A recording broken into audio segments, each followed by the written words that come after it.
জামাই সেজে আমি হাজির হয়েছি, উপহার কি কি পাবো লিস্টি করেছি। জমিয়ে খাবো আমি ইলিশ মাংস, খাবো আমি ছেটে কুটে মিষ্টি সাথে দই। ভাত খেতে পেরেছি একটুখানি, ডাল রয়ে গেছে, ধোকার ডালনা রয়ে গেছে, এখন হচ্ছে পাবদা মালঞ্চ চলছে। ভাত শেষ, সে আর ভাত নেবে না, তারপর পোলাওতে কনসেন্ট্রেট করবে।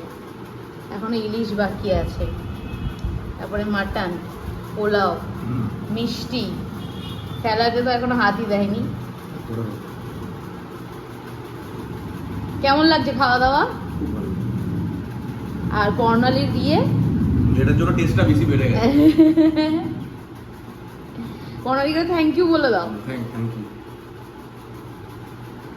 আমি বলেছি দাদার যেন পছন্দ হয় সেরকম ভাবে করবি।